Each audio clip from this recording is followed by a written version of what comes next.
Hello जय हिंद दोस्तों, मैं शुभम आप सभी का स्वागत करता हूं आपके अपने इस यूट्यूब चैनल शुभम क्लासेस में। आज की जो क्लास है ना, आज संडे स्पेशल पूरे 51 प्रश्नों की जीके और जीएस की मिक्स क्लास होने वाली है भाई, जिसके अंदर मैंने ना स्टैटिक जीके का ज्यादा पार्ट रखा है क्योंकि स्टैटिक जीके से ज्यादा प्रश्न आपके एग्जाम में आते हैं। और देखो क्लास जो है ये 15 मिनट लेट इसलिए हुई है क्योंकि मैंने अपने डिजिटल बोर्ड में कुछ सेटअप किया है, कुछ आपके लिए भी सरप्राइज है। और देखिएगा आज की क्लास ना सभी को कंप्लीट टेस्ट लगाना है। मैं उम्मीद करूंगा सेशन सभी को हेल्पफुल लगेगा। बिना टाइम वेस्ट करते हुए अपनी क्लास की तरफ बढ़ते हैं साहब।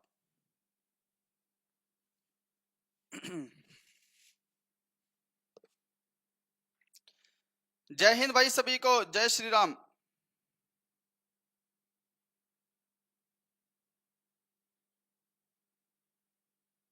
चलिए साहब, अब देखो जी, क्लास में आगे बढ़ने से पहले ना मैं आपको पहले तो ये बता दूं कि प्रश्नों की संख्या आपकी 51 होने वाली है और कोशिश करिएगा सभी के सभी 51 में से कम 35 प्लस प्रश्न सही कर पाए। इतना तो टारगेट आपको लेकर चलना ही होगा।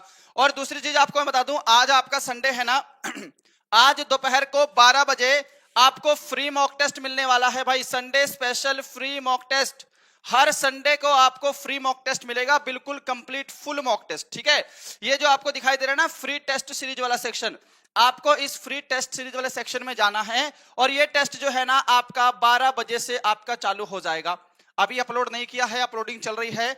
12 बजे आपको बिल्कुल फ्री टेस्ट मिलेगा और ये फ्री टेस्ट आपको हर संडे मिलने वाले हैं जी। दूसरी एक और इंपॉर्टेंट चीज जो मैंने इस बार अलग से की है, देखो साहब, यहां पर आपको सेशन दिखाई दे रहा है एप्लीकेशन के अंदर फ्री क्विज। अब से ना आपको डेली, क्योंकि मैं सोच रहा हूं आपकी ऑनलाइन प्रैक्टिस भी करवा दूं, डेली आपको ना फ्री क्विज मिलेगी। कभी मैं आपको जीके के टेस्ट क्वेश्चन दे दूंगा, कभी मैं आपको साइंस के क्वेश्चन दे दूंगा, कभी मैं आपको मैथ के क्वेश्चन दे दूंगा। ऊपर टाइमर भी चलेगा। ठीक है, आपको एक अच्छा सा फ्री मॉक टेस्ट डेली की डेली क्विजिस की फॉर्म में 25, 30, 35, 40, 20 ऐसी प्रश्न आपको डेली मिलेंगे। अब तो जिसने भी अभी तक एप्लीकेशन डाउनलोड नहीं किया है ना शुभमी क्लासेस, इसको गूगल प्ले स्टोर से डाउनलोड कर ले। इस बार आपकी तैयारी बेहतरीन होने वाली है भाई।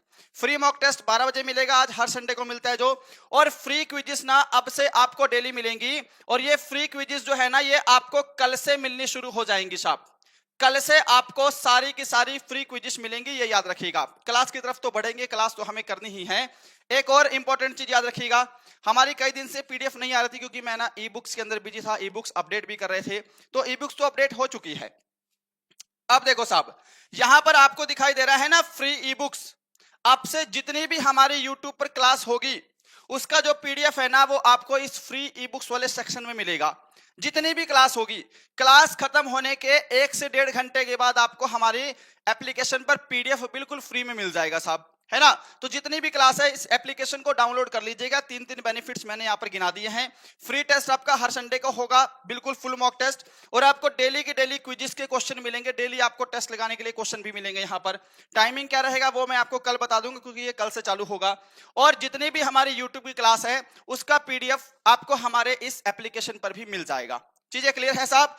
चलो जी भैया, देखो बफरिंग तो नहीं है एकदम। ये आकाश यादव बफरिंग कमेंट कर रहा है, कोई बफरिंग नहीं है। बफरिंग हो रही है क्या? बफरिंग तो नहीं है भैया ना, कोई बफरिंग नहीं है, एकदम ओके है क्लास।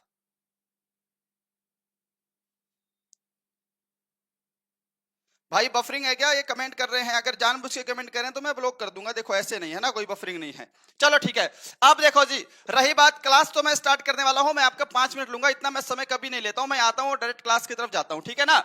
अब आगे बढ़ने से पहले देखो साहब, मैंने क्या किया है, जो हमारी ई बुक्स है ना, बहुत सारे बच्चों की डिमांड आ रही थी कि सर अगर हमें 2 ई बुक्स ना लेनी हो, हमें सिर्फ एक लेनी हो, तो उसके लिए हमें क्या करना पड़ेगा। पहले बता दूं कि ये ई बुक्स आपको पीडीएफ फॉर्म में मिलेगी। अब देखो मैंने क्या किया है, अगर आपको दोनों लेनी है, स्टैटिक जीके भी और सब्जेक्ट वाइज भी, तो ये तो आपको 149 में मिल रही है, जो कि ऑलरेडी मैंने प्राइस दिया है आपको। अगर आपको कोई एक लेनी है, मान लो आपको स्टैटिक जीके लेनी है साहब, तो स्टैटिक जीके भी आपको सिर्फ 99 में मिल जाएगी। हमारी एप्लीकेशन पे जाइएगा, मैं बताऊंगा कैसे करना है। अगर मान लो आपको सिर्फ भैया 4000 क्वेश्चन की बुक लेनी है जिसमें हिस्ट्री, ज्योग्राफी, पॉलिटी साइंस है, तो ये भी आपको सिर्फ और सिर्फ 99 की मिल जाएगी। तो मैंने ये सुविधा भी दे दी है। अगर किसी को सिंगल लेनी है तो वो 99 की ले सकता है, कॉम्बो पैक लेना है तो वो 149 का ले सकता है ना। अब इधर थोड़ा सा ध्यान देंगे, आप लोग कह रहे थे सर अपनी ई बुक का डेमो दे दो, तो देखो ये स्टैटिक जीके का स्क्रीनशॉट ले लो। स्टैटिक जीके के टोटल 65 टॉपिक आपको यहां पर देखने को मिल रहे हैं।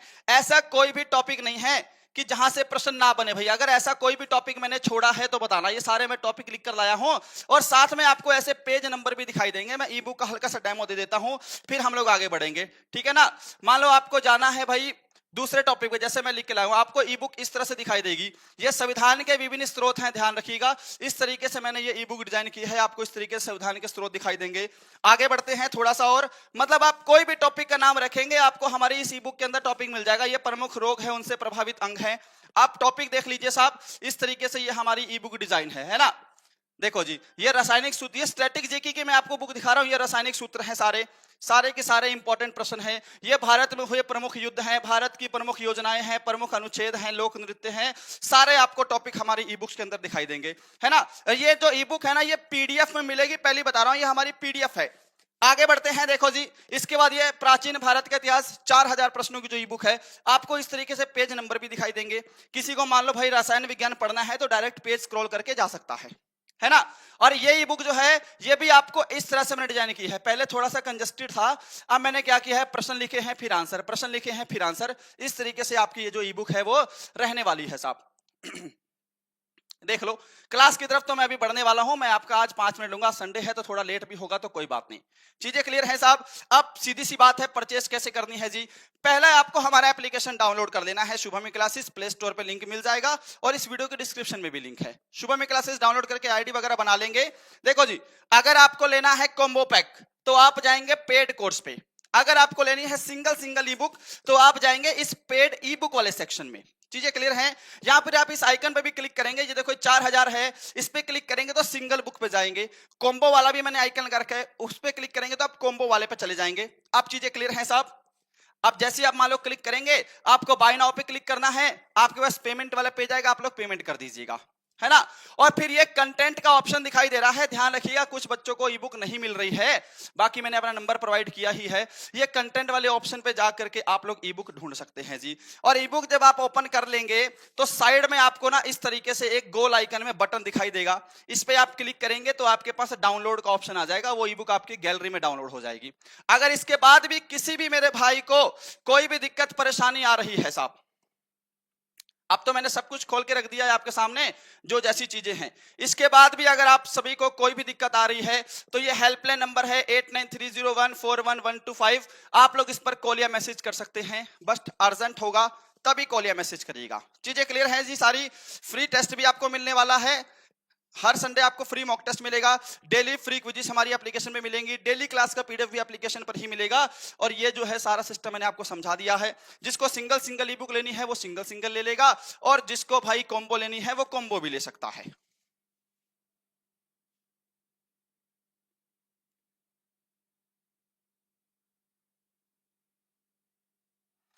सोनू भारद्वाज कह रहे हैं, गुरुजी हमने ई बुक लिया है, बहुत अच्छा क्वेश्चन डाले हैं, पढ़ने में मजा आ रहा है।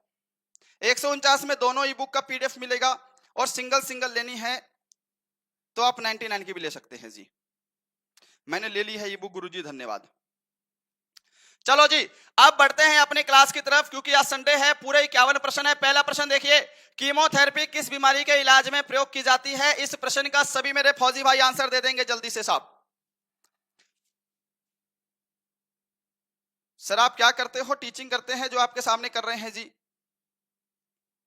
जो लोग यूज नहीं करते वो मुझे कॉल कर लीजिएगा, मैं बता दूंगा वो कैसे करना है। देखो साहब, कीमोथेरेपी जो है ये कैंसर के इलाज में प्रयोग की जाती है। ऑप्शन आपका बी करेक्ट है। आगे बढ़ेंगे सेकंड नंबर पर, न्यायिक समीक्षा की अवधारणा किस देश के संविधान से ली गई है। लो मेरे भाई, एक बार इस प्रश्न का आप लोग आंसर दे दो। और कॉलिंग अभी नंबर बंद कर देता हूं, अभी कॉलिंग मत करो, क्लास के बाद कॉल करना जो भी कॉल करेगा। न्यायिक समीक्षा की अवधारणा किस देश के संविधान से अपनाई गई है। आज की क्लास में जितने भी 51 प्रश्न हैं ये सारे हमने अपनी ई बुक से ही डाले हैं, ठीक है ना साहब। सारे प्रश्न आपको ई बुक के अंदर मिलेंगे। मैंने बाकी आप सब चीज समझा दी है, अब मुझे नहीं लगता कि इसके बाद कुछ समझाने की आपको जरूरत पड़ेगी। चलिए साहब, न्यायिक समीक्षा की अवधारणा किस देश के संविधान से ली गई है, थोड़ा सा ध्यान रखिएगा। देखो जी, न्यायिक समीक्षा की जो अवधारणा है, इसके अलावा अगर आपके एग्जाम में आ जाए कि स्वतंत्र न्यायपालिका, स्वतंत्र न्यायपालिका की मान लो मैं आपसे बात कर लूं, है ना। अगर मैं आपसे बात कर लूं कि भाई साहब प्रस्तावना, संविधान की प्रस्तावना, अगर आपके एग्जाम में आ जाए कि मौलिक अधिकार, इनमें से आपको अगर कुछ भी देखने को मिले, आप सभी का आंसर क्या रहेगा? संयुक्त राज्य अमेरिका के संविधान से सारी चीजें अपनाई गई हैं। जिसने भी यहां पर ऑप्शन ए को आंसर दिया है ना, उनका आंसर बिल्कुल करेक्ट है मेरे भाई। आगे बढ़ते हैं नंबर 3 की तरफ। 2011 की जनगणना के अनुसार किस केंद्र शासित प्रदेशों में पुरुष साक्षरता दर सबसे कम है साहब? 2011 की जनगणना आपके एग्जाम के लिए ना सुपर डुपर इंपॉर्टेंट है जी। आज संडे है ना, संडे को बच्चे थोड़े कम आते हैं क्लास में। अब ये नहीं पता क्या सिस्टम है। एक मिनट।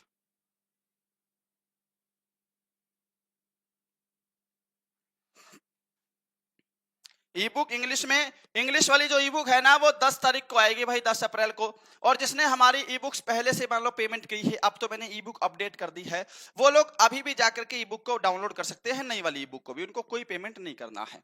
देखो साहब, यहां पर ना 2 चीजें याद रखनी है। सबसे कम जो जनगणना है वो दादरा और नगर हवेली की है, और इसकी जनगणना कितनी है? आप कहोगे 77.24 साक्षरता दर, सॉरी है ना, साक्षरता दर कितनी है? 77.24 है। रही बात लक्षद्वीप की, तो लक्षद्वीप की साक्षरता दर केंद्र शासित प्रदेश में सबसे अधिक है, ये पहला प्रश्न आपका बन गया।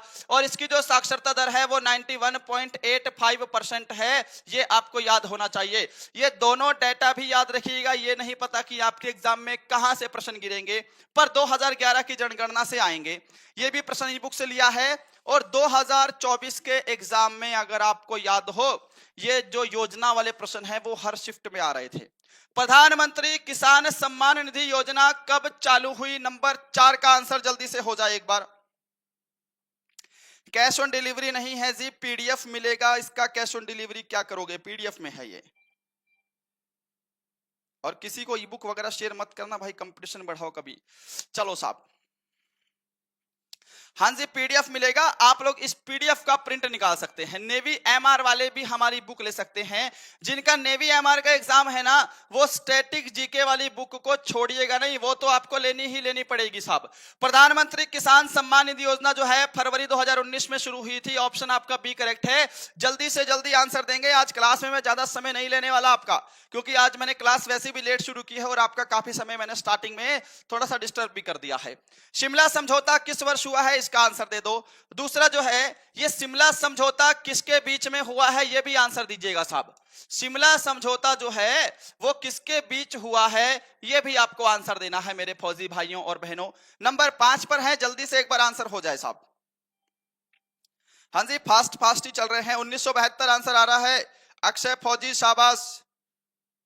आपकी ही क्लास से पढ़े थे, मेरा रिजल्ट आया था। मेरा नाम यासिर, शायद आप हमको पहचानते हो, मेडिकल में फेल हो गया था। यासिर भाई, मैं पहचान गया आपको, आपने शायद एक बार मेरे पास कॉल भी किया था, है ना। देखो, शिमला समझौता किस वर्ष हुआ था? आप कहेंगे गुरुजी 1972 में शिमला समझौता हुआ था जी। ये किसके बीच हुआ था? तो ये भारत और कौन सा पाकिस्तान है भाई? भारत और पाकिस्तान के बीच में हुआ था। भारत की तरफ से जो प्रधानमंत्री थी वो कौन थी साहब? आप कहेंगे जी इंदिरा गांधी थी उस समय प्रधानमंत्री। भारत की तरफ से प्रधानमंत्री इंदिरा गांधी, और पाकिस्तान की तरफ से जुल्फिकर अली भुट्टो। जुल्फिकर अली भुट्टो। एग्जाम में ना थोड़ा सा इस लेवल तक आपको जाना है। 2025 चल रहा है और आप लोग 2019, 20, 15, 16 के लेवल पर अटके हैं। बहुत समस्या हो जाएगी जब एग्जाम में बैठेंगे। जो पुराने हैं ना, पुराने पापी हैं, उनको पता है कि एग्जाम का लेवल अब कितना बढ़ चुका है आर्मी का। राष्ट्रीय एकता दिवस किस तिथि को मनाया जाता है? सिंपल प्रश्न है। एक छोटा सा प्रश्न और ले लो कि राष्ट्रीय एकता दिवस किनकी जयंती पर मनाते हैं? किनकी जयंती पर मनाया जाता है? चलो साहब, क्वेश्चन नंबर भी साथ में जरूर डालिएगा, क्वेश्चन नंबर डालना बहुत जरूरी है।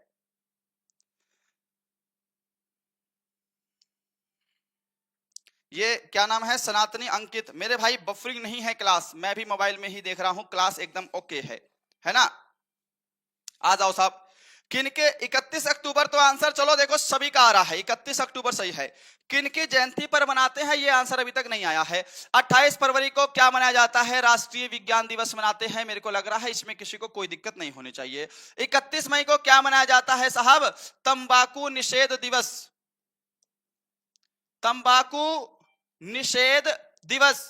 और 7 अप्रैल को क्या मनाते हैं जी? आप कहेंगे गुरुजी विश्व स्वास्थ्य दिवस जो है वो 7 अप्रैल को मनाया जाता है। इतना सरल सा प्रश्न है। 31 अक्टूबर को सरदार वल्लभ भाई पटेल जी की जयंती पर, ठीक है, राष्ट्रीय एकता दिवस मनाया जाता है। क्या आंसर दिया था कमेंट बॉक्स में? मुझे नहीं पता है, कोई बात नहीं। सरदार वल्लभ भाई पटेल जी की जयंती पर मनाते हैं। नंबर 7 है, गांधी जी ने किस वर्ष सत्याग्रह आश्रम की स्थापना की थी? अब आपको एक चीज बता दूं, अगर ये प्रश्न आपने थोड़ा सा डिटेल से नहीं पढ़ा है तो गलत हो जाएगा आपसे ये प्रश्न, है ना। अगर ये प्रश्न आपने डिटेल से नहीं पढ़ा है तो इसमें गलती होने का बहुत चांस है। देखो साहब, ये सत्याग्रह आश्रम है। सत्याग्रह आश्रम की स्थापना हुई थी अहमदाबाद में। स्थापना कहां हुई थी? अहमदाबाद में इसकी स्थापना हुई थी। ये तो हो गया सर जी एक बात। दूसरी चीज देखना कि इसकी जो स्थापना है वो गांधी जी ने 1915 में की थी। 1917 वाले बहुत आंसर दे रहे हैं, मुझे पता है। देखो साहब, अब ये जो सत्याग्रह आश्रम है ना, इसको बाद में साबरमती नदी के तट पर स्थापित किया गया। इसको बाद में साबरमती नदी पर स्थापित किया गया। ये क्लियर है साहब? इसी कारण से 1917 में इसका नाम साबरमती आश्रम कर दिया गया साहब, साबरमती आश्रम। तो यहां से आप क्या चीज समझे हैं कि सत्याग्रह आश्रम 1915 में गांधी जी ने स्थापना की थी, परंतु अगर साबरमती आश्रम की बात करें तो इसको 1917 में स्थापित किया गया था। इसी का नाम चेंज करके गांधी जी ही इसके संस्थापक थे। ये चीजें क्लियर हैं आपकी? जो भी आपको इंपॉर्टेंट लगता है ना वो अपनी नोटबुक में जरूर लिखा करो साहब। आगे बढ़ते हैं। नंबर 8 है, माउंट एवरेस्ट पर चढ़ने वाली पहली भारतीय महिला कौन थी? ये बता दो जी। मुझे सिर्फ एक ही ई बुक चाहिए भाई, मैंने सिस्टम अपडेट कर दिया है। अगर किसी बच्चे को एक ई बुक चाहिए तो वो सिंगल ई बुक भी परचेस कर सकता है ना। सिंगल ई बुक 99 रुपीज की आपको सिंगल ई बुक मिलेंगी, और अगर आपको दोनों चाहिए तो 149 की आपको दोनों मिलेंगी। ये याद रखना, ये आपकी पीडीएफ रहेगी, आप इसका प्रिंट निकाल सकते हैं। ठीक है साहब, दोनों ऑप्शन अवेलेबल हो गए हैं एप्लीकेशन पर जी। आइए मेरे भाई आंसर देंगे। क्वेश्चन नंबर नहीं डाल रहे हो, क्वेश्चन नंबर भी डालिए इस प्रश्न का। देखो, माउंट एवरेस्ट पर चढ़ने वाली पहली भारतीय महिला बिछेंद्री पाल थी। ऑप्शन आपका बी करेक्ट है साहब। आगे देखेंगे, संतोष यादव ने 2 बार माउंट एवरेस्ट की चढ़ाई कंप्लीट की है। अब देखो, सबसे इंपॉर्टेंट नाम है जो मैं अरुणिमा सिन्हा जी के बारे में बात करने जा रहा हूं जी। अरुणिमा सिन्हा कौन है? ये जो माउंट एवरेस्ट है ना नेपाल में, माउंट एवरेस्ट पर फतेह हासिल करने वाली पहली भारतीय हैंडीकैप महिला, पहली भारतीय दिव्यांग महिला कौन है? अरुणिमा सिन्हा है। ये चीज आपकी क्या क्लियर हो गई है साहब? अगर बोलेगा पहली दिव्यांग भारतीय महिला जिसने माउंट एवरेस्ट की फतेह हासिल की है तो अरुणिमा सिन्हा है, याद रखेंगे सभी। 9 नंबर देखिएगा, कुंडलकुलम परमाणु ऊर्जा संयंत्र कहां है? आसान प्रश्न है, कोई भी इसका आंसर गलत नहीं करेगा मेरे भाई। पीडीएफ डाल दो क्लास की। मैंने आपको शुरू में बताया है, एकदम शुरू में देखना, हमारी क्लास की अब से जितनी भी पीडीएफ हैं, देखो टेलीग्राम पर तो मैं डालता ही हूं, वो तो आती ही रहेंगे। फिलहाल में 10 दिन से पीडीएफ नहीं आ रही थी, ई बुक में लगे हुए थे, है ना। अब से जितनी भी पीडीएफ है, क्लास खत्म होने के 1 घंटे बाद ये जो पीडीएफ है ना, ये हमारी एप्लीकेशन पर आ जाएगी।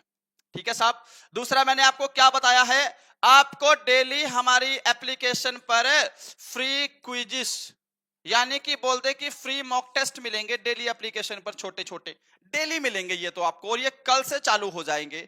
और आज संडे है तो आपको एक बिल्कुल फ्री फुल मॉडल पेपर मिलने वाला है साहब।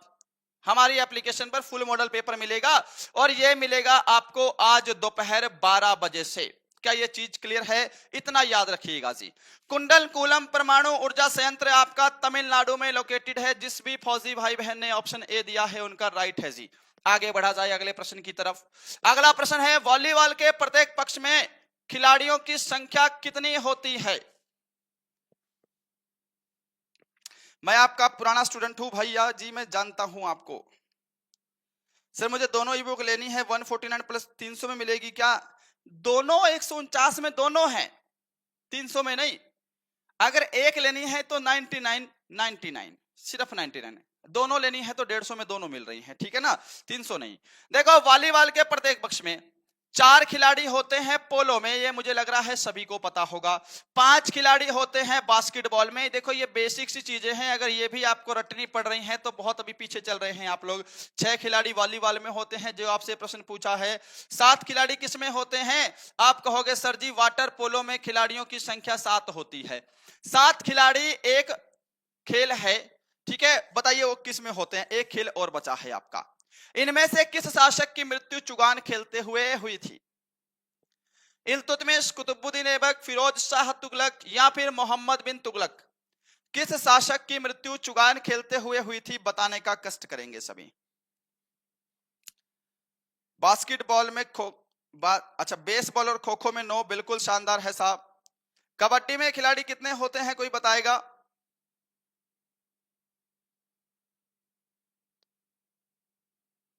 आइए साहब, मेरा गलत हो गया, कोई बात नहीं मेरे भाई हर्षित। इनमें से किस शासक की मृत्यु चुगान, देखो घोड़े पर जो चुगान खेलते हैं ना पोलो, उसको खेलते हुए कुतुबुद्दीन ऐबक की मृत्यु हुई थी। ऑप्शन आपका बी करेक्ट है साहब। नंबर 12 है होमोसेपियंस किसका वैज्ञानिक नाम है? बताओ देवताओं, होमोसेपियंस जो है ये किसका वैज्ञानिक नाम है? आंसर क्या करने वाले हैं आप सभी? होमोसेपियंस किसका वैज्ञानिक नाम है मेरे भाई? इसका आंसर एक बार जल्दी से हो जाए फटाफट से। देखो साहब, अगर मेढक का वैज्ञानिक नाम बोलेगा तो मेढक का वैज्ञानिक नाम होता है राणा टिग्रीना। राणा टिग्रीना। आम का वैज्ञानिक नाम, क्योंकि भारत का नेशनल फ्रूट है तो आम का वैज्ञानिक नाम पता होना चाहिए, मैंगीफेरा इंडिका। Mangifera indica. और होमोसेपियंस की बात करेंगे तो मनुष्यों का, यानी कि हमारा जो वैज्ञानिक नाम है, हम सभी होमोसेपियंस हैं, ठीक है। कोई रवि नहीं है, कोई इंदु गोस्वामी नहीं है, कोई प्रवीण पाल नहीं है, कोई कुछ नहीं है, सब होमोसेपियंस है।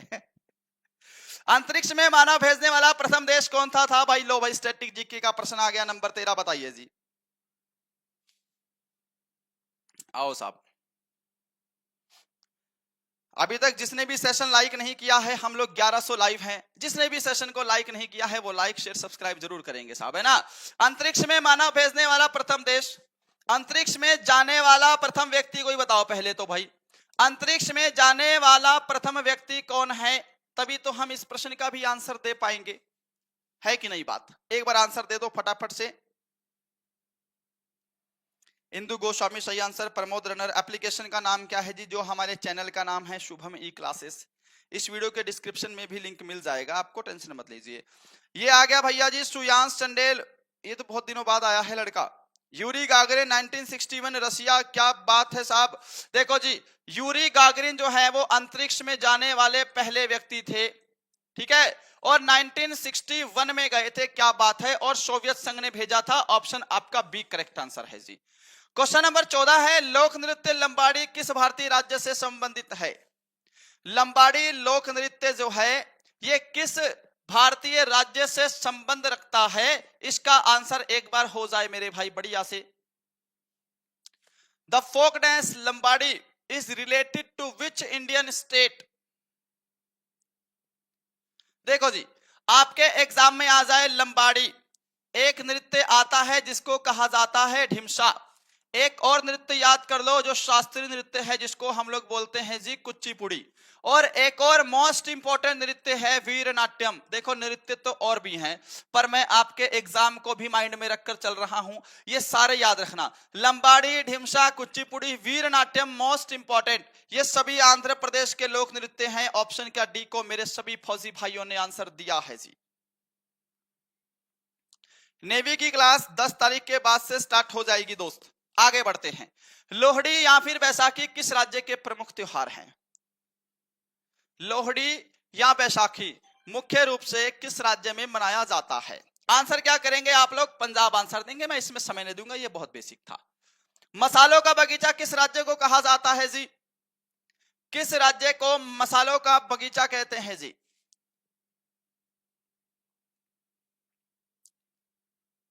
हेलो सर, मैं आपका पुराना स्टूडेंट सुनील सैनी। शुभम भाई जल्दी जल्दी क्वेश्चन फेंकिए। क्या बात है भाई, ट्रेन पनवेल निकलना है क्या?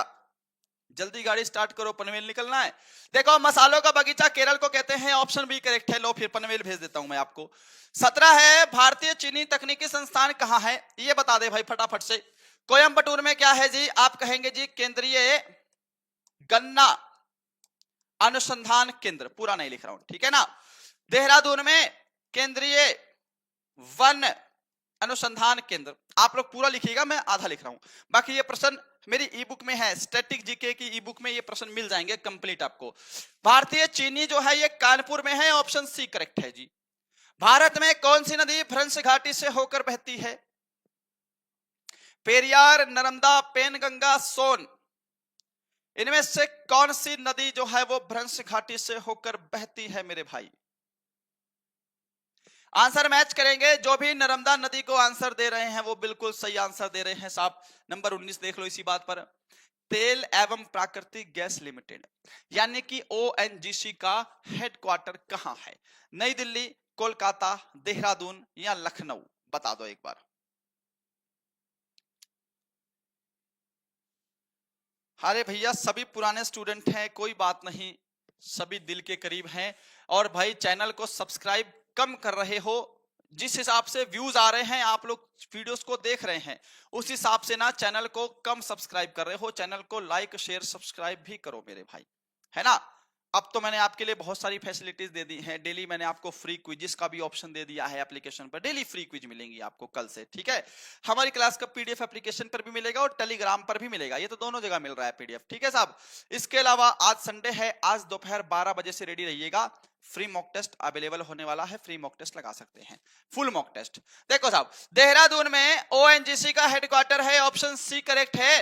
नंबर 20 से दबाव बढ़ने पर ध्वनि की गति पर क्या प्रभाव पड़ता है? एक बार जल्दी से इस प्रश्न का आंसर हो जाए साहब।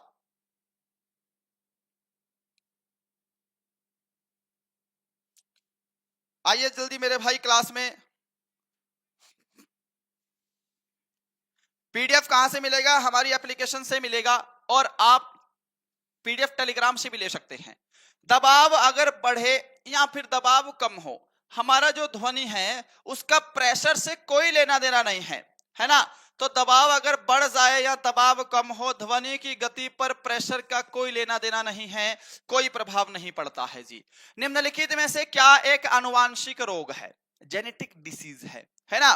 देखो, haemophilia, Turner syndrome, Patau syndrome, वर्णांधता आपका हो जाएगा, है ना। ये सभी की सभी क्या हैं? एक जेनिकल डिसीज हैं। ऑप्शन आपका डी करेक्ट है। जिस प्रश्न में समय नहीं देना है मैं उसमें समय भी नहीं दे रहा हूं। कार बैटरी में किस एसिड का प्रयोग किया जाता है जी? बताइए साहब। इसको हम लोग ना कशिश का तेल भी कह देते हैं। कशिश का तेल किसे कहते हैं? इंग्लिश में बोलते हैं जी oil of vitriol, oil of vitriol, है ना। फॉर्मूला है जी H2SO4। इसको हम लोग रसायन का सम्राट भी कहते हैं जी, रसायनों का राजा बोल दो इसको, रसायनों का राजा भी कहा जाता है। किसकी बात कर रहा हूं मैं यहां पर मेरे भाई, बता दो मैंने किसकी बात की है? कार बैटरी में सल्फ्यूरिक अम्ल का प्रयोग किया जाता है, ऑप्शन ए करेक्ट है। सल्फ्यूरिक अम्ल को कशिश का तेल, ऑयल ऑफ विट्रोयल, H2SO4 इसका सूत्र है, और इसको रसायनों का सम्राट कहते हैं। ये सारी चीजें आपको सल्फ्यूरिक एसिड से याद रख लेनी है। आगे बढ़ते हैं 23 पर। विश्व स्वास्थ्य संगठन की स्थापना किस वर्ष की गई? बताइए मेरे भाई, एक बार इस प्रश्न का जल्दी से आंसर हो जाए।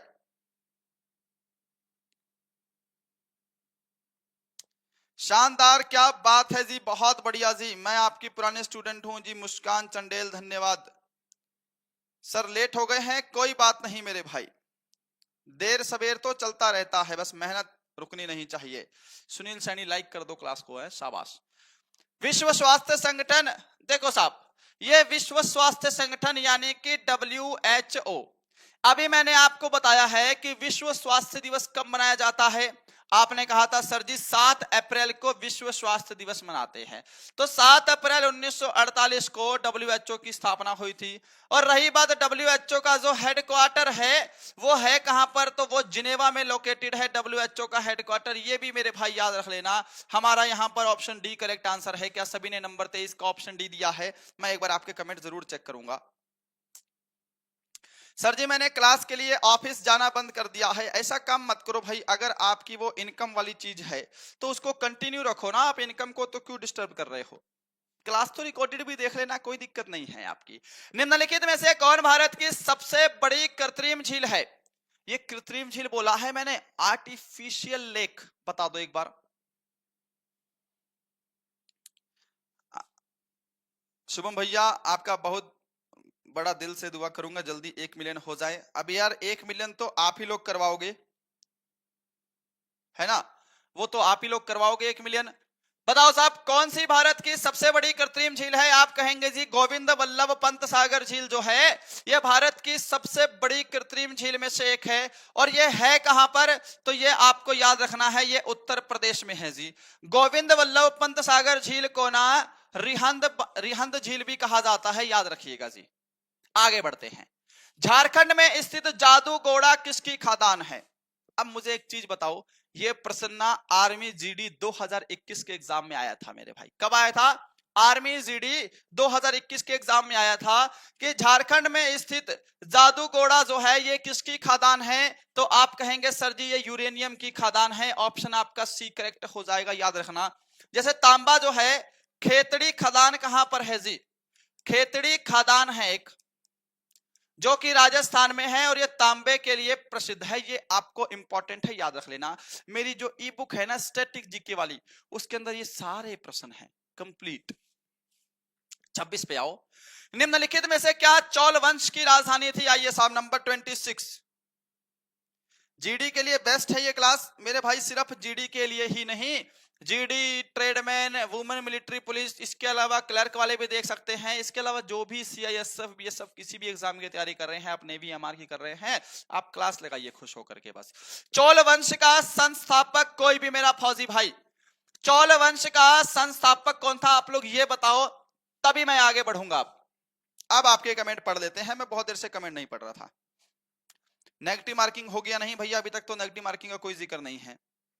देखो रवि, शाहिद अंसारी, मोनू रेसर, क्या बात है जी। शिवांगी प्रजापति बहुत बढ़िया जी। कल्याणी सिंह राजगृह दिया है। कल्याणी सिंह जी आपने तो गलत आंसर दे दिया है, खैर कोई बात नहीं। क्या है? विद्यालय संस्थापक है आदित्य सिंह, बहुत बढ़िया मेरे भाई, क्या बात है साहब। देखो चोल वंश का जो संस्थापक है उसका नाम है जी विजयालय। क्या नाम है? विजयालय। और राजधानी जो है वो तंजौर हुआ करती थी। ऑप्शन आपका बी करेक्ट आंसर है जी। याद रख रखी है ना सारी चीजें, याद करते रहिएगा साहब। भारत के प्रसिद्ध भारतीय संगीतकार लता मंगेशकर जी को भारत रत्न किस वर्ष प्रदान किया गया? लता मंगेशकर जी के साथ साथ बिस्मिल्लाह खान को भी भारत रत्न मिला था। इनके साथ उस्ताद बिस्मिल्लाह खान और लता मंगेशकर जी ने हम स्वर कोकिला के नाम से जानते हैं। भारत रत्न इन दोनों को किस वर्ष मिला है? अगर ये वाला प्रश्न किसी भी शिफ्ट में देखने को ना मिले तब कहना। लता मंगेशकर को भारत रत्न किस वर्ष मिला है? आंसर आने लगा है तूफानी फौजी कुलदीप, बहुत गलत आंसर है जी। आदित्य का सही आंसर है, विक्रम का सही आंसर है जी। ये 2000 वाले क्यों परेशान हो रहे हैं इतना? 2014 में तो सचिन तेंदुलकर के पास आ गए आप लोग हैं। शानदार, फिर भी बहुत बच्चों ने सही आंसर दिया है भाई, मजा आ रहा है। 2001 ऑप्शन सी करेक्ट है, याद रखना। 2001 को लता मंगेशकर और उस्ताद बिस्मिल्लाह खान जी को भारत रत्न मिला था। किसे प्यासी भूमि का देश कहते हैं? Which country is called the country of thirsty land? प्यासी भूमि का देश बताओ। Osaka, Australia, Scotland, Cuba. ई बुक के अंदर ये भी मिलेगा आपको टॉपिक, भारत के प्रमुख भौगोलिक उपनाम। मेरी क्लास ही आज पूरी ई बुक के ऊपर बेस्ड है। देखो साहब ये जो क्यूबा है, क्यूबा के दो नाम है। एक आपको याद रखना है कि किसे एंटलीज का मोती कहते हैं। एंटलीज का मोती किसे कहते हैं? तो क्यूबा को। और विश्व का चीनी का कटोरा, है ना, ये तो सभी को पता होगा, ये आपने जरूर पढ़ा होगा। विश्व का चीनी का कटोरा किसे कहते हैं? क्यूबा को कहते हैं जी। रही बात ये स्कॉटलैंड की, तो जो स्कॉटलैंड है इसको क्या बोलते हैं साहब? लैंड ऑफ केक्स, है ना, लैंड ऑफ केक्स जो है वो स्कॉटलैंड को कहा जाता है। और रही बात प्यासी भूमि का देश, साथ में आपको प्लस करके लिख लेना है जी, कंगारुओं का देश। कंगारुओं का देश किसको कहते हैं? ऑस्ट्रेलिया। क्या मेरे सभी फौजी भाई ऑप्शन बी को आंसर दे रहे हैं जी? अगर क्लास आपको वाकई पसंद आ रही है, हमारा पढ़ाया हुआ पसंद आ रहा है ना, तो प्लीज क्लास को लाइक जरूर करिएगा। एक बार देख लेते हैं कि मेरे भाइयों ने लाइक कितने किए हैं जी, है ना। आगे बढ़ते हैं। 29, निम्नलिखित में से किसकी राजधानी आइजोल है? अब अगर ये वाला प्रश्न किसी का भी गड़बड़ हुआ ना, तो बस मैं क्या ही बताऊं आपको, फिर तो मजा नहीं आ रहा होगा अगर आपने ये भी गड़बड़ कर दिया तो। गुड्डू चौधरी, शुभम भैया, आप अकेले ही स्टडी में सारे टीचर को पीछे छोड़ दिया है। देखो भाई, पहली चीज कि ये पीछे छोड़ने वाली तो रेस है ही नहीं। सभी टीचर बेहतरीन काम कर रहे हैं, है ना। उनका अपना तरीका है पढ़ाने का, बहुत मस्त पढ़ाते हैं टीचर, हमारा अपना तरीका है, ठीक है।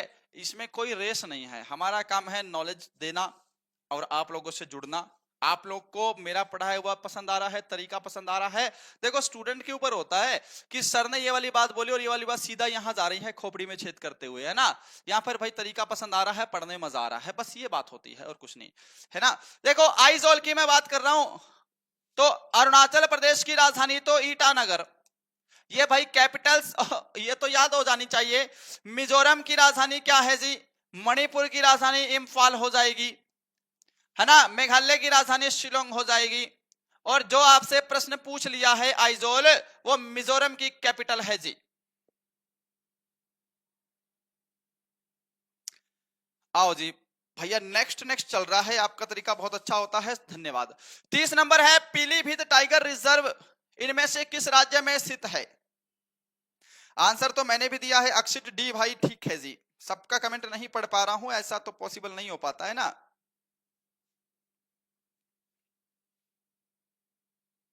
आओ मेरे भाई, पहली बार आया हूं, न्यू हूं।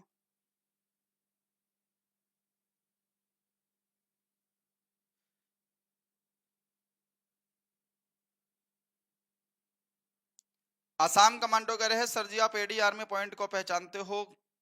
कल वाली क्लास में बोल रहे थे। हाँ जी बिल्कुल पहचानते हैं, हम लोग की बात हो जाती है कभी कभी, सबको जानते हैं। बिजू सर को भी जानते हैं, आर्मी स्टडी वालों को, उनसे भी बात होती है। जिसका भी नाम ले लो आप आर्मी की फील्ड में, तो लगभग सभी को जानते हैं। देखो पीलीभीत टाइगर रिजर्व कहां पर है? उत्तर प्रदेश में है जी, उत्तर प्रदेश में है, याद रखिएगा। आगे बढ़ रहे हैं, इनमें से किस तिथि को राष्ट्रीय गणित दिवस के रूप में मनाया जाता है? एक छोटा सा प्रश्न, क्योंकि आपको पता है बिना पूछे तो मानेंगे नहीं। राष्ट्रीय गणित दिवस किनकी याद में मनाते हैं? राष्ट्रीय गणित दिवस जो है ये किनकी याद में मनाया जाता है? लो इसका आंसर दो एक बार फटाफट। आओ सर, देखो जी, ये 11 दिसंबर से शुरू कर रहा हूं मैं यार, आपकी नोटबुक में होना चाहिए। और अगर आपने मेरी स्टैटिक जीके की बुक ली है तो आपको लिखने की भी जरूरत नहीं है फिर। पर फिर भी मैं एक चीज बोलूंगा कि जो इंपॉर्टेंट चीजें हैं वो भी अपने नोटबुक में लिख ही लिया करो, है ना। लिखने से ऑटोमेटिकली याद भी तो होता है। 11 दिसंबर को मनाया जाता है यूनिसेफ दिवस। कौन सा दिवस मनाते हैं जी? यूनिसेफ दिवस मनाते हैं। 23 दिसंबर को, ये कितना इंपॉर्टेंट है देखो, राष्ट्रीय किसान दिवस मनाया जाता है 23 दिसंबर को। मुझे नहीं लगता कि शायद आप इससे पहले आपको ये पता होगा। 22 दिसंबर को राष्ट्रीय गणित दिवस के रूप में मनाते हैं। 2 अक्टूबर को गांधी जयंती होती है, तो इसको अंतरराष्ट्रीय अहिंसा दिवस के रूप में भी मनाया जाता है। अंतरराष्ट्रीय अहिंसा दिवस के रूप में मनाते हैं। अब क्योंकि मैंने आपसे प्रश्न पूछा था कि गणित दिवस किनकी याद में मनाया जाता है, आंसर क्या आ रहा है सर? हाँ जी, अक्षित डी ने आंसर दिया है, रामानुजन, मोनू रेशर, गुज्जर ब्रांड आगरा। क्या बात है साहब, न्यू हूं सर जी। सुबह 10 बजे क्लास होती है, सुबह 10 बजे तैयार रहना मेरे भाई। आइए साहब, क्या बात है जी।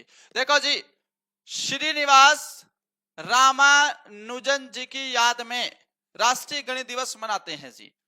Doctor B are Ambedkar ji के समाधि स्थल का नाम क्या है? एकता स्थल, चैत्रा भूमि, वीर भूमि, किसान घाट।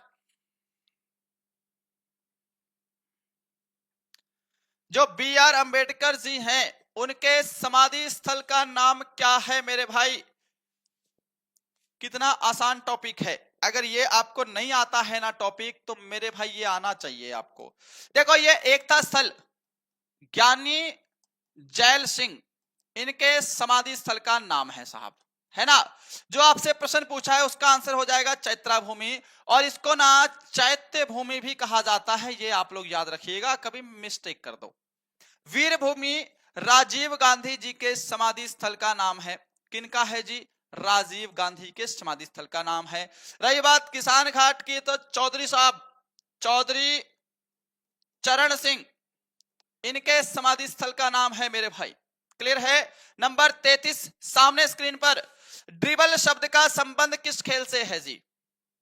आजकल ना 2-3 शब्द है, मैंने एसएससी जीडी पढ़ाया था तो मुझे उसमें ना वो शब्द बार बार देखने को मिल रहे थे। नेवी की क्लास 10 तारीख से शुरू करेंगे, पर आप ये भी क्लास लगा सकते हैं, कोई दिक्कत नहीं है।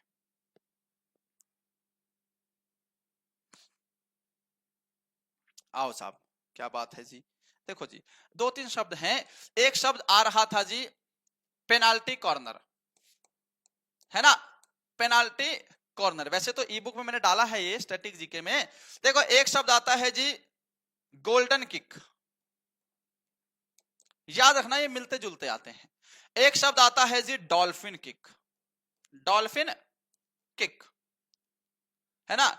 एक मैंने सुना है जी टंबल टर्न, शायद आपने ना सुना हो, है ना। ये ड्रिबल है एक शब्द आपको। इसके अलावा ना एक और शब्द आता है एग्जाम में, ड्रिबल शब्द तो देखो फुटबॉल से रिलेटेड है, ऑप्शन आपका यहाँ पे सी है। इसके साथ एक शब्द और आता है जिसको बोलते हैं जी हेडर। ये कुछ ऐसे शब्द हैं जो अक्सर एग्जाम में आ रहे हैं। जैसे ये पेनाल्टी कॉर्नर आपको याद रखना है, हॉकी से है जी। ये गोल्डन किक जो है ये आपका फुटबॉल से होगा। आप देखो, डॉल्फिन पानी में रहती है, तो डॉल्फिन से याद रख लो, ये शब्द जो है ये तैराकी के खेल में इस्तेमाल किया जाता है। टंबल टर्न जो है ये भी आपका जो शब्द है ये तैराकी में इस्तेमाल किया जाता है जी। हेडर शब्द जो है ये आपका फुटबॉल में प्रयोग होता है। ये ना कुछ इंपॉर्टेंट शब्द हैं जो आजकल नए हैं, एग्जाम में बार बार रिपीट हो रहे हैं। नंबर 34 पे चल रहे हैं भाई। मौर्य काल में शिक्षा का सबसे प्रसिद्ध केंद्र क्या था? आंसर आ जाना चाहिए आपका अभी तक। सुब्रतो कप, तो ये तो खेलों से संबंधित कप और ट्रॉफियां हो गई ना, मैं तो इंपॉर्टेंट शब्दावली की बात कर रहा था साहब। देखो, मौर्य काल में शिक्षा का प्रसिद्ध केंद्र तक्षशिला था जी। आगे बढ़ेंगे।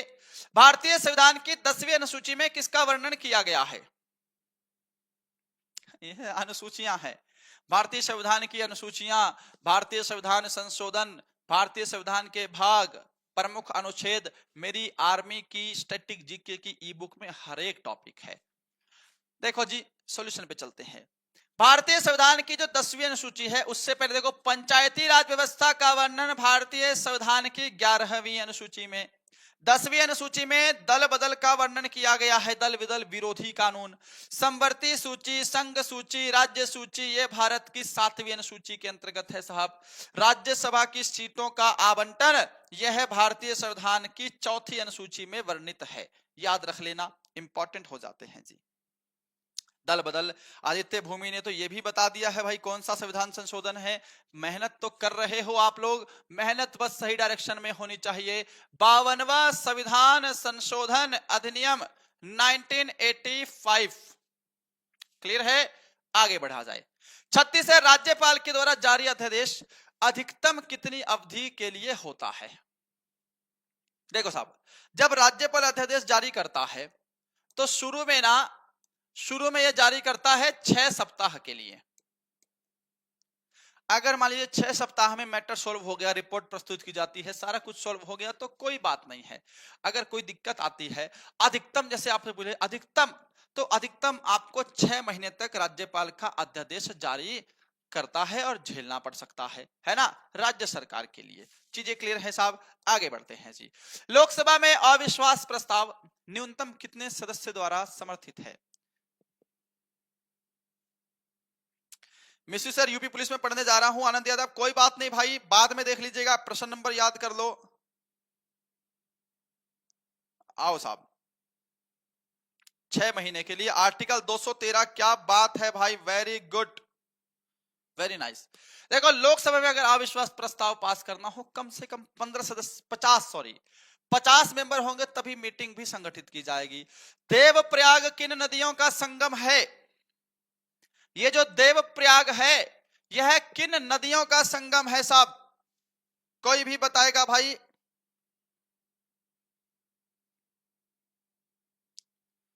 कोई भी मेरा फौजी भाई बता दे, देवप्रयाग किन नदियों का संगम है?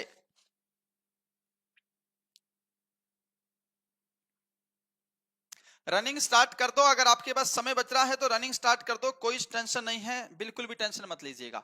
देखो देवप्रयाग जो है भागीरथी और अलकनंदा का संगम है, ये आपका क्लियर हो गया साहब, है ना? भागीरथी और अलकनंदा का संगम है। अलकनंदा और मंदाकिनी जो है ना, ये रुद्रप्रयाग, ये जो है ये रुद्रप्रयाग में जाकर मिलती हैं साहब, क्लियर है जी? और इसके अलावा आपको विष्णु प्रयाग याद होना चाहिए, अलकनंदा और धौली गंगा। नंद प्रयाग है अलकनंदा और नंदाकिनी, ये मैंने ई बुक में डाला है, खैर इसको फिर भी डिस्कस कर लेंगे। सिखों के 5वें गुरु अर्जुन देव जी को किस मुगल बादशाह ने फांसी दी थी? एक और प्रश्न देखो, 2 सिख गुरुओं को, है ना, सजा दी गई है। एक सिख धर्म के 9वें गुरु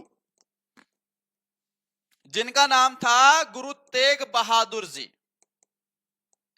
तो गुरु तेग बहादुर जी को किस मुगल शासक ने सजा दी थी साहब?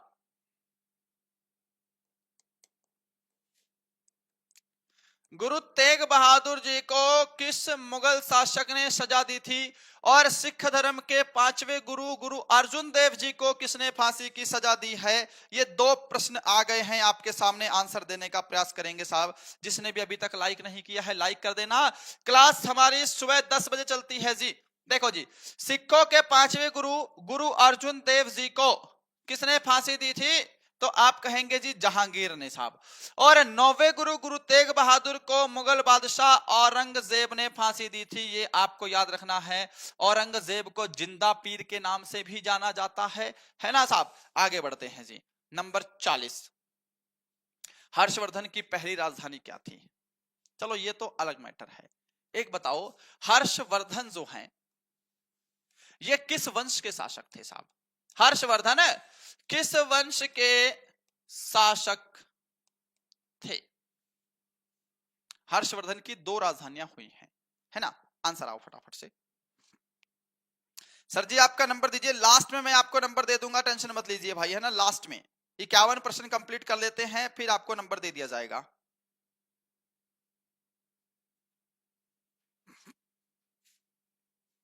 चालीस पर तो आ ही गए हैं हम लोग।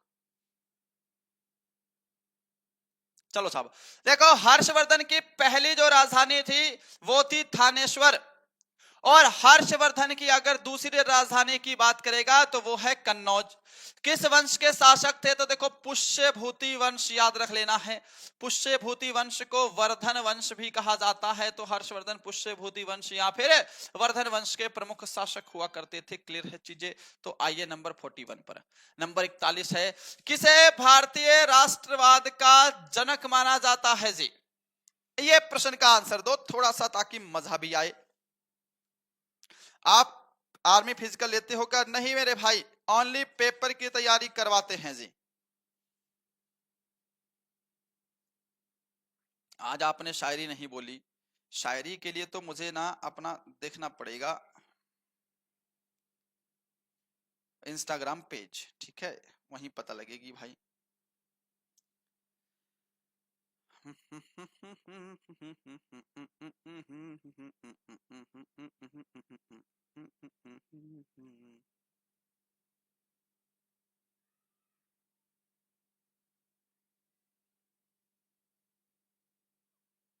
चलिए साहब,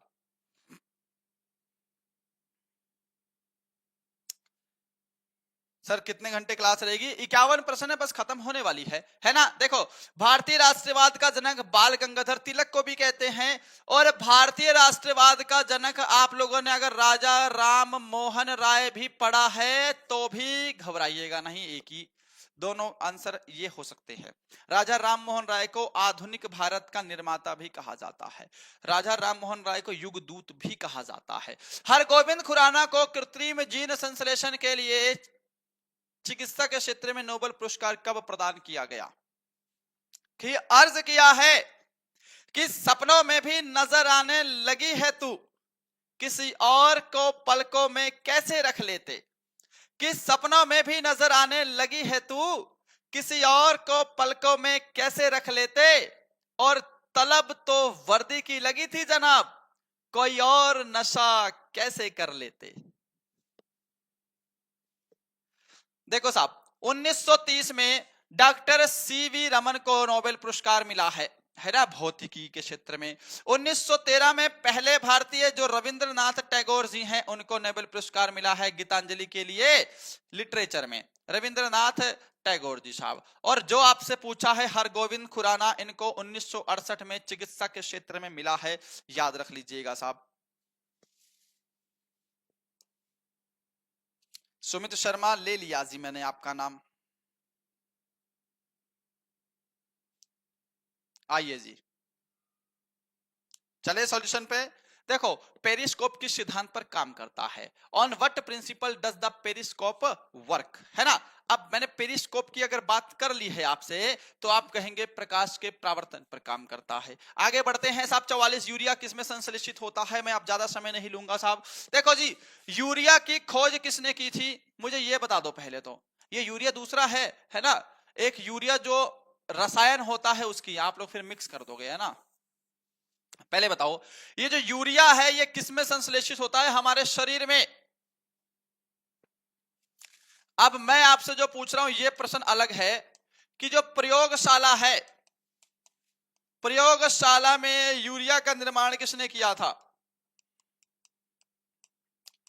प्रयोगशाला में यूरिया का निर्माण किसने किया था? लगाओ एड़ी चोटी का जोर और मेहनत करके पेपर पास करो साहब। दूसरी बात, यूरिया में नाइट्रोजन की मात्रा कितनी होती है? यूरिया में जो नाइट्रोजन है कितने प्रतिशत होता है साहब? लो जी, 3 प्रश्न है।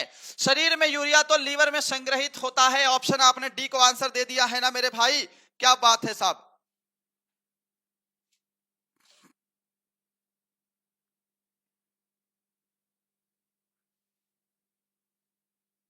कह रहा है वो छोड़ गई हमें, कोई गम नहीं जिसकी किस्मत में हम नहीं। अच्छा जी आओ देखो, प्रयोगशाला में सबसे पहला बनाया गया रासायनिक तत्व भी यूरिया था। यूरिया का जो निर्माण था वो वोलर ने करवाया था, ये आप लोग याद रखिएगा साहब, ठीक है साहब। और 46% जो है यूरिया में नाइट्रोजन की मात्रा होती है, ये भी आपको पता होना चाहिए जी। 78% की बात कहां से आ गई? 46, क्या बात है साहब, वेरी नाइस। आगे बढ़ेंगे। 1857 के विद्रोह को किसने भारत का प्रथम स्वतंत्रता संग्राम कहा था? मैंने आपको एक प्रश्न पूछा था परसों की क्लास में, मुझे अच्छे से याद है कि 1857 का विद्रोह कब शुरू हुआ था? याद आया किसी को? 1857 का विद्रोह कब और कहां से शुरू हुआ था? जरा एक बार इसका रिवीजन करवा देते हैं। आपको आंसर देके मुझे एक बार संतुष्ट करो भाई, आपको याद है जी। चलो जी, क्लास में तो शायर आ गए भाई साहब, क्या बात है। इसका आंसर दो पहले।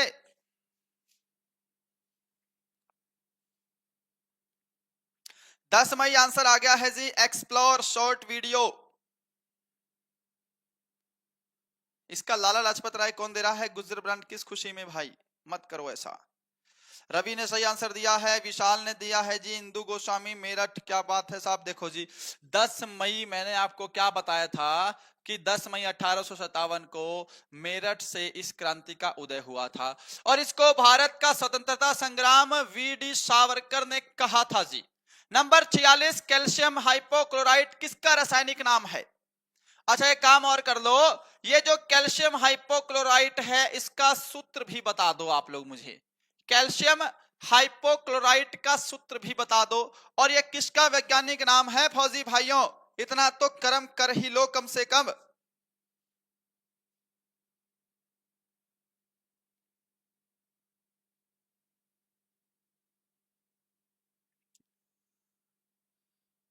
आज लेट हो गए हैं कोई बात नहीं, भाई ने एक कमेंट किया है कि जिस दिन अपनी किस्मत का सिक्का चलेगा उस दिन हेड भी अपना और टेल भी अपना। आओ इधर देखो साहब, कैल्शियम हाइपोक्लोराइट का जो सूत्र होता है वो CaOCl2 होता है, ये याद रखना एग्जाम में आता है। अब इसको देखकर आपको ब्लीचिंग पाउडर याद आ रहा होगा, ब्लीचिंग पाउडर इसका रासायनिक नाम है, कैल्शियम ऑक्सीक्लोराइड भी कहते हैं। क्लियर है चीजें, आगे बढ़ा जाए क्या, चलो आगे बढ़ते हैं। उससे पहले देखो कास्टिक सोडा याद रख लेना, NaOH sodium hydroxide, sodium hydroxide, ये बेकिंग सोडा है जिसको बोलते हैं जी सोडियम कार्बोनेट। चंद्रमा, सोडियम बाइकार्बोनेट। चंद्रमा पर मानव भेजने वाला विश्व का प्रथम देश कौन है? चलो एक मैंने आपसे शुरू में अंतरिक्ष का पूछा था, अब चंद्रमा का पूछ लिया है, तो पहले व्यक्ति का नाम क्या है जी? चंद्रमा पर जाने वाले पहले व्यक्ति का नाम बताओ। आपके एग्जाम में एक बार ना, आर्मी में तो नहीं आया है, जब रेलवे का एग्जाम हुआ था तो पता है एक बार क्या प्रश्न पूछा था कि चंद्रमा पर पैर रखने वाला दूसरा व्यक्ति कौन था। मैंने तो एक चीज और सुनी है कि दो व्यक्ति गए थे, जब वैज्ञानिक गए थे ना चंद्रमा पर 1969 में पहली बार, तो भाई साहब अब दोनों के दोनों हेलीकॉप्टर में लड़ने लगे कि भाई पहले पैर मैं रखूंगा, पहले पैर मैं रखूंगा। भाई अब वहां पर तो वायुमंडल है नहीं, जहां पैर उठाए वहीं पैर जाम हो जाए, एकदम ऐसे रगड़ रगड़ के पैर रखना पड़े। तो सुनने में आया है, मतलब सूत्रों के हवाले से खबर आई कि दोनों लड़ रहे थे और लड़ते हुए जो नील आर्मस्ट्रॉन्ग हैं वो गिर गए साहब। वो प्लेन से जो शटल गया था ना, जो गया था यार क्या बोलते हैं उसको, जो भी है, नील आर्मस्ट्रॉन्ग जो है वो भाई लड़ते लड़ते जो है शटल से नीचे गिर गए। और नील आर्मस्ट्रॉन्ग पहले व्यक्ति बने थे 1969 में जिन्होंने चंद्रमा पर कदम रखा था। ठीक है, अगर दूसरे व्यक्ति आ जाए, दूसरे व्यक्ति का नाम था जी बज एल्ड्रिन। क्या नाम था जी? Buzz Aldrin. अगर पूछ ले तो बात अलग है। और ये दोनों संयुक्त राज्य अमेरिका के, ऑप्शन सी करेक्ट आंसर है।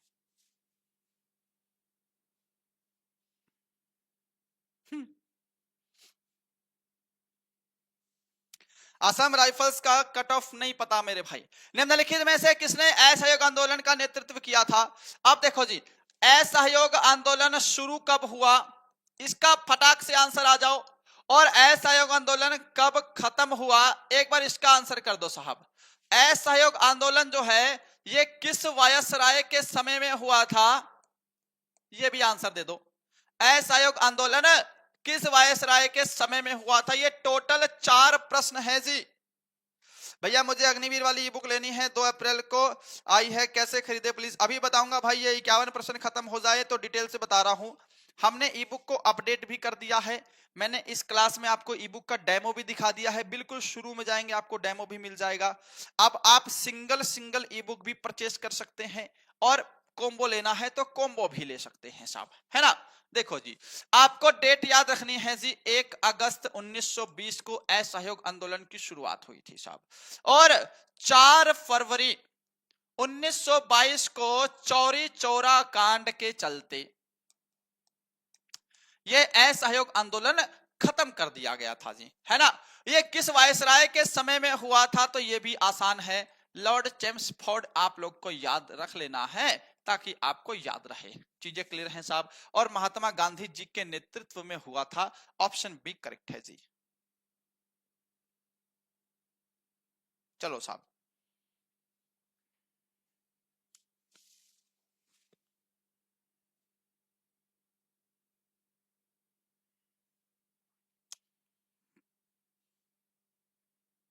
आओ जी, बहुत बढ़िया जी, वेरी गुड। चलो जी आगे बढ़ते हैं। ग्रामोफोन का आविष्कार किसने किया है? इसके बाद आखिरी के 2 प्रश्न बचते हैं। सोच रहा हूं एक शायरी और हो जाए, आप लोग बार बार शायरी वाली जो कमेंट कर रहे हो ना, क्या ही बताऊं मैं आपको, बस मेरा भी मन सा कर जाता है भाई। अब कई दिन हो गए नई शायरी नहीं बनाई है फिलहाल में, पर पुरानी इतनी है कि आपका पूरा आर्मी अग्निवीर का सीजन निकाल देगी।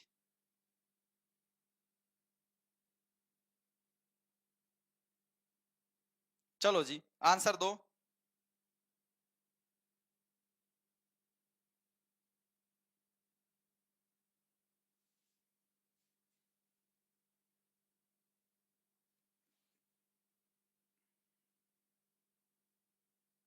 1922, 1920, option C, option C, option B. Gramophone का आविष्कार थॉमस अल्वा एडिसन ने, जिसने विद्युत बल्ब का आविष्कार किया था। ठीक है, लो भाई दो प्रश्न है। रानीखेत नामक बीमारी किसके कारण से होती है? और रानीखेत जो बीमारी है ना, ये मुख्य रूप से मुर्गियों में होती है साहब। किसमें? मुख्य रूप से ये मुर्गियों की बीमारी है। मुर्गियों के संपर्क में आने से मनुष्यों को भी हो जाती है ना, ये याद रखिएगा। और ये जो है ये विषाणु द्वारा होने वाला रोग है। रानीखेत एक पर्वतीय स्थल भी तो है। कहां पर है रानीखेत? पर्वतीय स्थल कहां है बता दो। आज का लास्ट प्रश्न है, मयूर सिंहासन पर बैठने वाला अंतिम मुगल सम्राट कौन था भाई, जल्दी से। और एक छोटा सा प्रश्न और पूछूंगा आपसे कि ये जो मयूर सिंहासन है, ठीक है, इसका निर्माण किसने करवाया था साहब? इसको तखत ए हाउस कहते थे। मयूर सिंहासन जो है, मयूर सिंहासन को जब इसका निर्माण हुआ था, इसको बोला जाता था जी तखत ए हाउस, है ना। तख्ते हाउस भी बोल देते थे जी। तख्ते हाउस का निर्माण या मयूर सिंहासन, इस पर बैठने वाला अंतिम शासक तो था जी मुहम्मद शाह। कौन था? मुहम्मद शाह था। और इसका जो निर्माण है वो मुगल बादशाह शाहजहां ने करवाया था, जिसका बचपन का नाम क्या था जी? खुर्रम। शाहजहां के बचपन का नाम खुर्रम था जी। चलो साहब, अब ना देखो, आपको हमारा पढ़ाया हुआ कैसा लगता है ये कमेंट कर दो। लाइक और सब्सक्राइब कम हो रहे हैं भाई, सब्सक्राइब कर दो। दूसरी चीज, शेयर नहीं कर रहे अपने दोस्तों को, शेयर कर दो। इन 51 में से कितने प्रश्न सही हुए हैं, एक बार इसका आंसर जल्दी से हो जाए। और मैं आपको क्या बता रहा था, देखो अभी मैं आपको टेस्ट सीरीज के बारे में नहीं बता रहा, मेरी बात सुनो। अभी जो 12 बजे ना आपको बिल्कुल फ्री फुल मॉडल पेपर हमारी एप्लीकेशन में मिलेगा, बिल्कुल फ्री। और कल से आपको डेली फ्री क्विजेस भी मिलेंगी हमारी एप्लीकेशन पर। डेली जो फ्री क्विज लगाने वाले हैं वो हमारी एप्लीकेशन पर आ जाएंगे। फ्री क्विज डेली कल से मिलेगी आपको। हमारी क्लास का पीडीएफ भी आपको हमारे टेलीग्राम चैनल पर फ्री ई बुक्स वाले सेक्शन में मिल जाएगा। आप लोग इसको परचेज कर लीजिएगा, ठीक है जी। और रही बात आप सभी की जो डिमांड आ रही थी कि सर हमें अगर 2 ई बुक्स ना लेनी हो, तो ये 149 का तो आपका कॉम्बो पैक है, जिसमें आपको दोनों ई बुक्स पीडीएफ में मिल जाएंगी। आप डाउनलोड करके प्रिंट निकाल लो। अगर आपको सिंगल लेनी है तो स्टैटिक जीके भी 99 की अब मैंने सिंगल डाल दी है। और मैंने ये 99 रुपीज की जो है शुभम सर का रामबाण 4000 प्लस प्रश्न भी डाल दिए हैं साहब, है ना। मैंने आपको इसका भी डेमो दिखाया था कि ये जो स्टैटिक जीके है ये आपको कुछ इस प्रकार से देखने को मिलेगी, है ना। संविधान के स्रोत मैंने आपके सब स्टैटिक जीके वाली बुक है ये, है ना। और ये शुरू में जो पेज लगाया है आप देखो, ये स्क्रीनशॉट ले लो, इसको जूम करके देखना। इसमें 64-65 टॉपिक हैं, एक भी टॉपिक नहीं छोड़ा है मैंने इसके अंदर। प्रमुख अनुच्छेद, योजनाएं, पंचवर्षीय योजना, देखो लोक नृत्य, शास्त्रीय नृत्य के कलाकार, वाद्य यंत्र, प्रमुख त्योहार, प्रमुख मंदिर, प्रमुख बौद्ध मठ, प्रमुख गुरुद्वारे, शोध संस्थान, प्रमुख नदियां, प्रमुख झीलें, बहुउद्देशीय परियोजनाएं। देखते रहो देखते रहो साहब, क्या दिक्कत है। नदी किनारे बसे नगर, प्रमुख जनजातियां, भारत के प्रमुख दर्रे, भारत के खनिज संसाधन, प्रमुख श्रृंखलाओं की चोटियां, है ना, विदेशी यात्रियों का विवरण, इतिहास के युद्ध, महत्वपूर्ण संधियां, प्रमुख चित्रकलाएं, प्रमुख लोक कलाएं, कमानों के मुख्यालय, प्रमुख बलों की स्थापना, राष्ट्रीय पुरस्कार और सम्मान, है ना। इसके अलावा क्या बचता है? अंतरराष्ट्रीय संगठन, सीमा रेखाएं, गुप्तचर संस्थाएं, समाचार एजेंसियां। और भी देखो, भौगोलिक उपनाम, ज्वालामुखी पर्वत, राज्यों की राजधानी, राष्ट्रीय उद्यान, राष्ट्रीय दिवस, समाधि स्थल, वचन नारे, प्रमुख ऐतिहासिक स्थल। और भी है साहब, है ना। इसको मैं कंप्लीट कर देता हूं। ये जो है आपका देखो पूरे की पूरे में, अगर इसमें से भी एग्जाम में नहीं फंसेगा तो क्या फिर फंसेगा भाई। देखते रहो। ऐसा क्यों कर रहा है ये? इसमें और भी हैं। भारत के प्रमुख बंदरगाह, प्रमुख अंतरराष्ट्रीय स्टेडियम, अंतरराष्ट्रीय हवाई अड्डे, देशों के राष्ट्रीय चिन्ह, स्पोर्ट्स, खिलाड़ियों की संख्या, देशों के राष्ट्रीय खेल, प्रमुख शब्दावली, कप और ट्रॉफी, पुस्तकें और लेखक, जंतु जगत के संघ, पीएच मान, विटामिन, इकाई, है ना, मानव रोग से प्रभावित अंग, रासायनिक सूत्र, प्रमुख खोज और आविष्कार, स्टैटिक जीके के और भी प्रश्न हैं। सारे प्रश्न मैंने इसके अंदर डाले हैं। ये स्टैटिक जीके का ही मैं आपको डेमो दिखा रहा हूं। ये देखो, इतिहास में हुए प्रमुख युद्ध आपको सब मिलेगा इसके अंदर, है ना। ये देखो यहां पर जो है आपके सामने क्या है, ये प्रमुख रासायनिक सूत्र हैं, उनके नाम है, ये सारा है। इसके अलावा जो है हमारी जो ई बुक है जी, आपको बता दूं, ये आपके जो है वन लाइनर प्रश्न है, जो 4000 प्रश्नों का ब्रह्मास्त्र है ना, ये वो चीजें हैं साहब। यहाँ पर आपको सारी चीजें मिलेंगी, ऐसा कुछ नहीं है कि जो चीज आपको यहाँ पर ना मिले, कंप्लीट मिलेगा आपको, है ना। इस तरीके से आपको ये हमारी ई बुक दिखाई देगी, बेहतरीन तरीके से याद कर सकते हैं। मैंने अपडेट कर दी है। जिन्होंने पहले परचेस की है ना साहब, वो भी इसको दोबारा से खरीदने की जरूरत नहीं है, आप दोबारा से जाएंगे, इसको दोबारा से डाउनलोड कर सकेंगे। मेरा एप्लीकेशन प्ले स्टोर से शुभमी क्लासेस डाउनलोड कर लो। देखो, अगर आपको कॉम्बो पैक लेना है, यहाँ पे आइकन दिखाई देगा ना एप्लीकेशन में, आइकन पे कॉम्बो पे क्लिक करेंगे, कॉम्बो ले लीजिएगा। जिस पे आपको सिंगल लेनी है, सिंगल ले सकते हैं, कोई भी समस्या नहीं है साहब, है ना। आपकी इच्छा है जी। अगर आपका कोई भी डाउट है, एक बच्चा लास्ट में नंबर मांग रहा था मेरा, तो ये नंबर है 8930141125। इतने सस्ते रेट में जो मैं आपको ई बुक दे रहा हूं, मेरी खुद की मेहनत लगी है 3 महीने की, और ये मैंने खुद बनाई है साहब। आप पीडीएफ डाउनलोड करके प्रिंट आउट निकाल लीजिएगा। कोई दिक्कत परेशानी है तो मुझे कॉल या मैसेज कर सकते हैं जी।